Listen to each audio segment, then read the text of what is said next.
내가 군대를 전역하고 처음 자취를 시작했을 때 이야기다. 그 집은 월세가 엄청 쌌다. 방도 넓었고 여기서도 가까웠는데 이상할 정도로 가격이 싸서 오히려 내가 먼저 계약해도 되냐고 물어봤을 정도였다. 부동산 아저씨는 계속 빨리 계약하자고만 했다. 그때는 그냥 운이 좋다고 생각을 했다. 근데 이사 첫날부터 조금 이상한 느낌이 들었다. 분명 혼자 사는데 밤만 되면 집안에서 누군가 생활을 하는 소리가 들렸다. 처음엔 그냥 윗집 소음인 줄 알았다. 근데 가만히 들어보면 분명 집 안에서 나는 소리였다. 싱크대 쪽에서 뭔가 달그락거리는 소리, 화장실 문이 살짝 움직이는 소리, 그리고 새벽마다 누가 방 앞까지 걸어오는 듯한 느낌. 그런데 이상하게도 막상 불을 켜고 확인하면 아무것도 없었다. 그러던 어느 날이었다. 퇴근하고 집에 들어왔는데 신발이 하나 늘어나 있었다. 순간 내가 잘못 본 줄 알았다. 나는 원래 운동화 한 켤레만 현관에 두고 살았다. 그런데 그날은 구석에 검정 슬리퍼 하나가 놓여져 있었다. 혹시 집에 동생이 온 건가 싶어 집안을 전부 뒤졌다. 근데 집 안에는 아무도 없었다. 기분이 너무 이상해서 나는 그 슬리퍼를 가져다 버렸다. 그리고 그날 밤 새벽쯤이었나? 자는데 갑자기 누가 내 방 안에서 걷는 느낌이 들었다. 눈을 떠야 하는데 가위에 눌린 것처럼 이상하게 몸이 움직이지 않았다. 나는 그 상태로 눈만 겨우 떴는데 방문 앞에 누군가가 서 있었다. 어두워서 얼굴은 안 보였는데 분명 사람의 형체였다.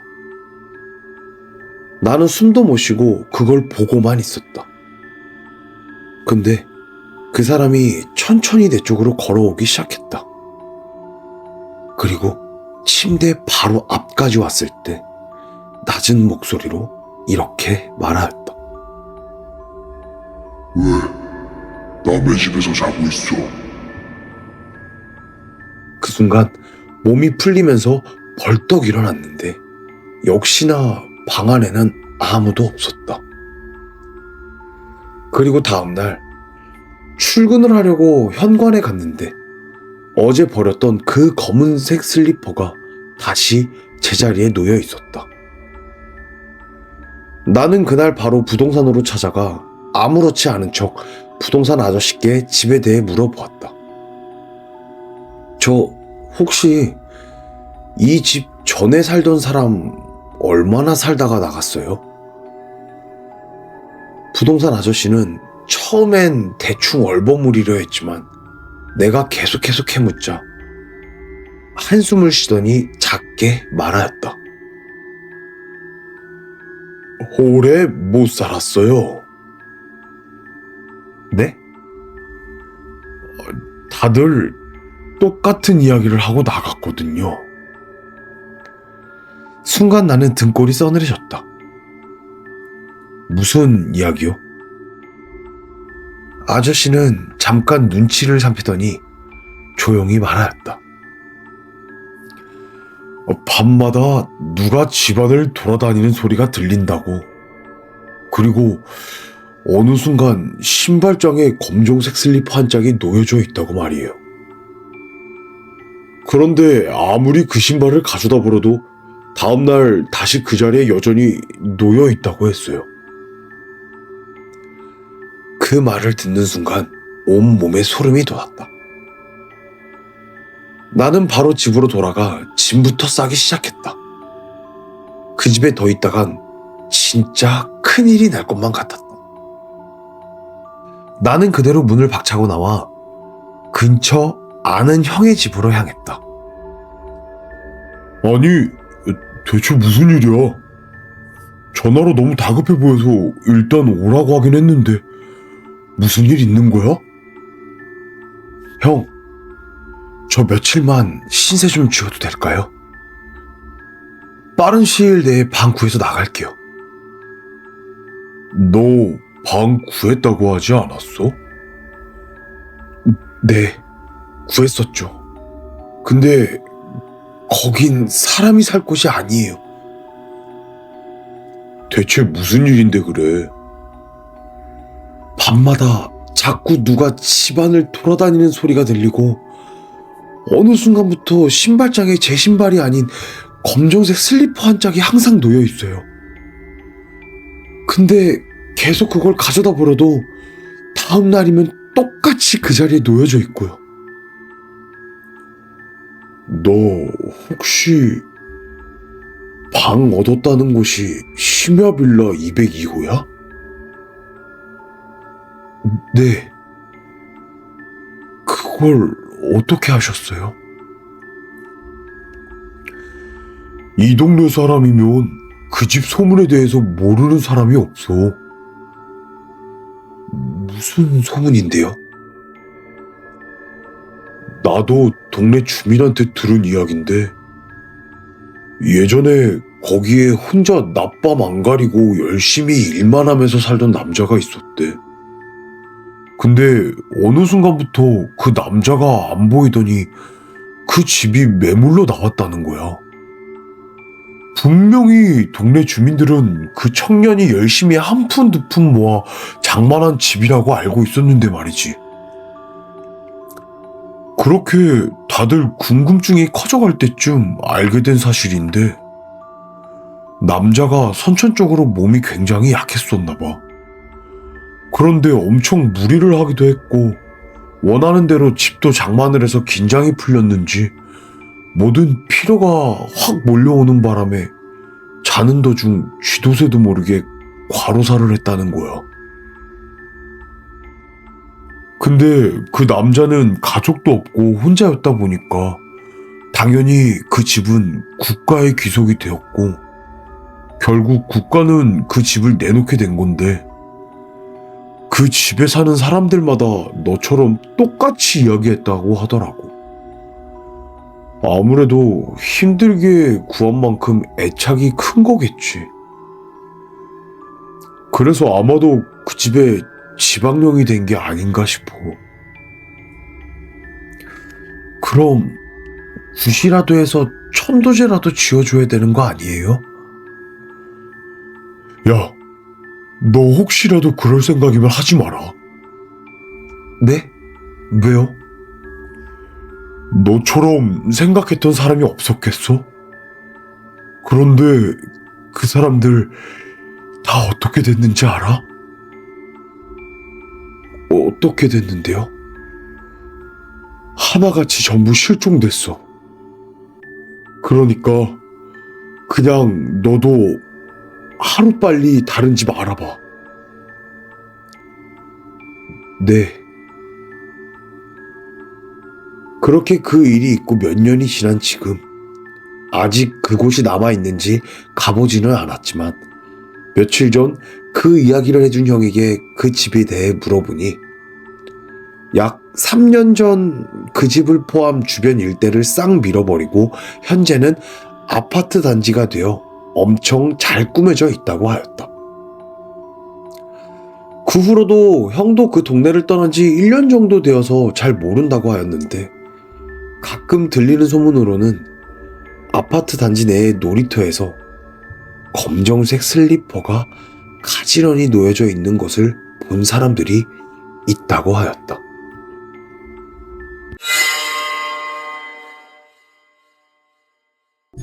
나는 올해 28살의 회사원인 젊은 남자다. 나는 혼자 아파트에서 살고 있다. 나는 오랜만에 상쾌한 기분으로 회사에서 나와 집으로 향하던 중 중학교 동창을 만났다. 너무나도 반가웠고 둘 다 딱히 약속이 없어 술집으로 들어가 이런저런 이야기를 나누며 술 한잔을 하였다. 오랜만에 만나 횡포를 풀고 다음날 출근을 위해 친구와 헤어져 집에 들어왔다. 그날따라 나는 집으로 오는 길이 유난히 쌀쌀하게 느껴졌다. 바람에 살짝 소름이 돋는 것 같은 그런 느낌 말이다. 나는 서둘러 집으로 향했다. 어우, 이제 슬슬 겨울이라 그런지 조금씩 쌀쌀해지네.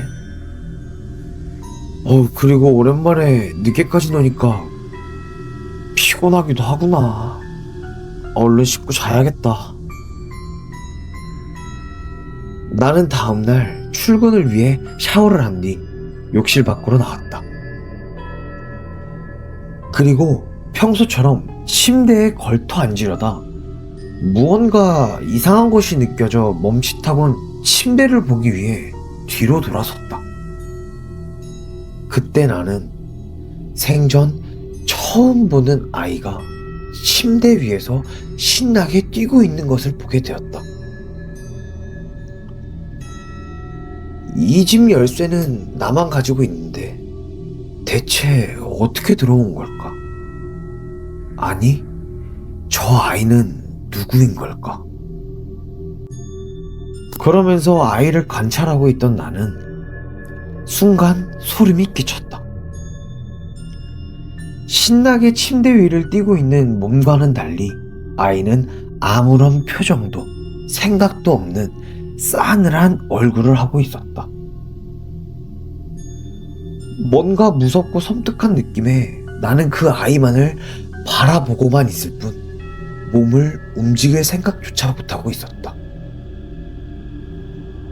그때 마침 오늘 퇴근길에 오랜만에 만났던 중학교 때 친구가 학창시절 반에서 이상한 능력이 있기로 소문났던 친구였다는 게 기억이 났다. 그래서 나는 서둘러 그 친구에게 전화를 걸어 자초지종을 설명하였다. 그러자 친구는 별것 아니라는 듯한 가벼운 목소리로 말하였다. 괜찮아. 별거 아니야. 그냥 내일 아침까지 내버려두면 돼. 뭐 해코지를 한다거나 그럴 일은 없을 거야. 오늘 하루만 그 방에서 자지 말고 거실에서 자라. 아, 그런데 너 지금 이 시간부터 내일 아침 해 뜰 때까진 밖에는 절대 나가지 마라. 알았지? 알았어. 근데 왜? 밖에 절대 나가면 안 되는데. 나는 그 친구가 강조하는 밖에는 절대 나가지 마라라는 말의 의미를 물었다.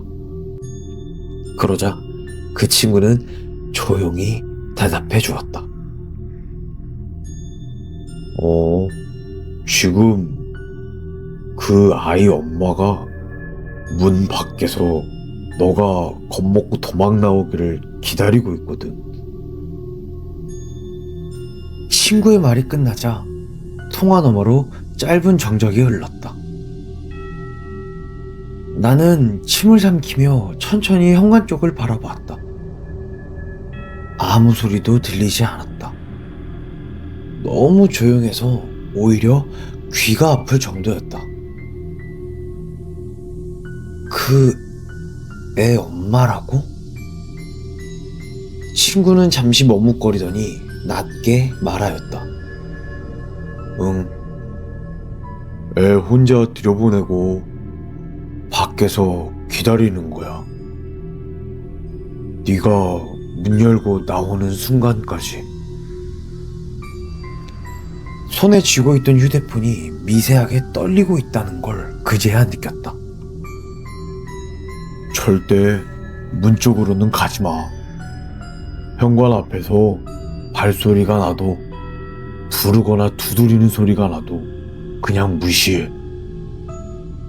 아마 그 애는 안 움직일 거야. 움직이는 건 밖에 있는 쪽이니까. 전화를 하고 있는 와중에도 침대 위에서는 아이가 여전히 아무 일도 없다는 듯 뛰고 있었다.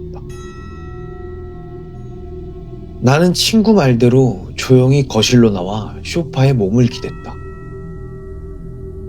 시간이 얼마나 흘렀을까?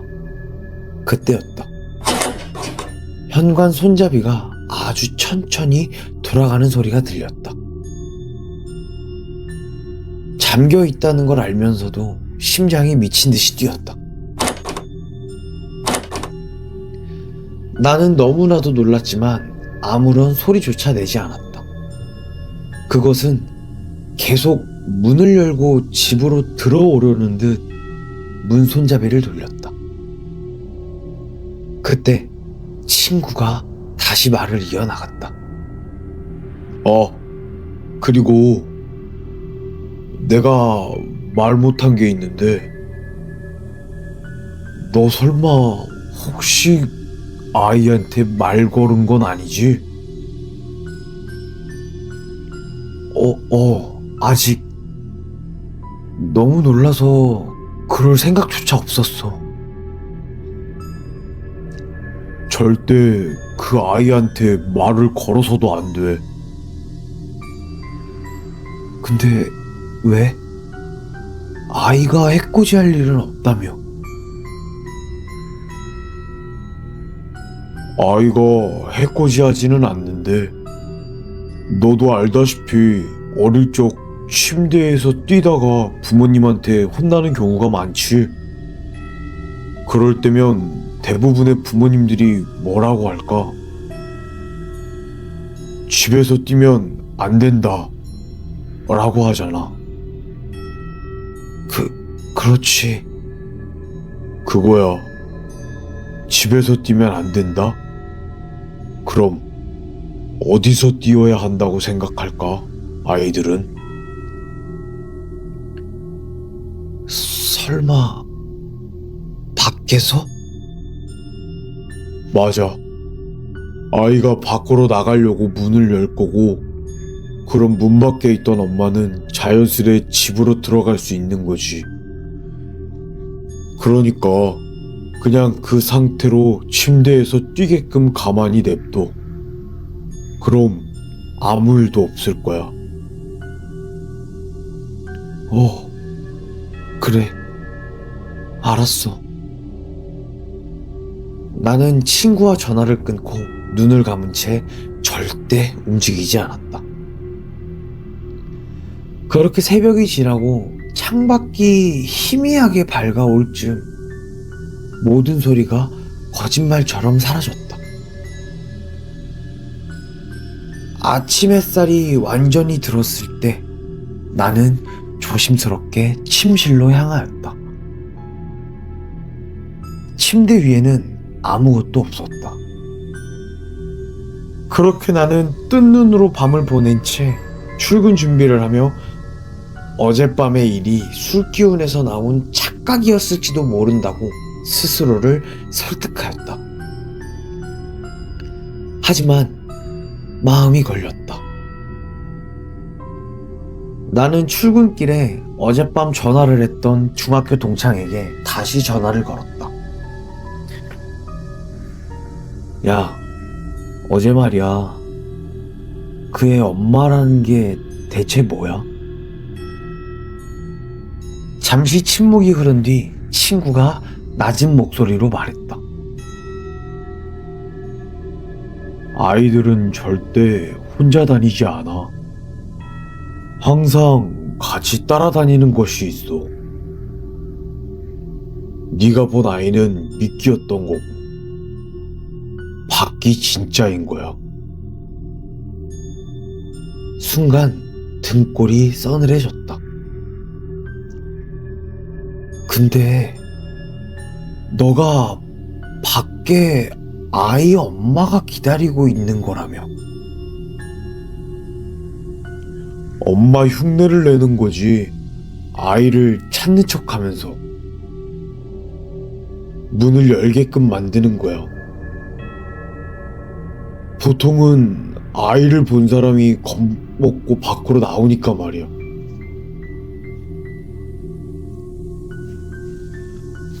나는 숨을 삼키며 말하였다.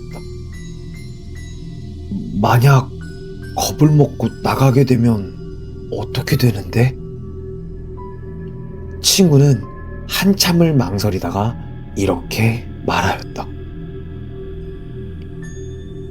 밖에 있던 존재랑 너의 영혼이 바뀌게 되고 너라는 존재 자체가 사라져 버리게 돼.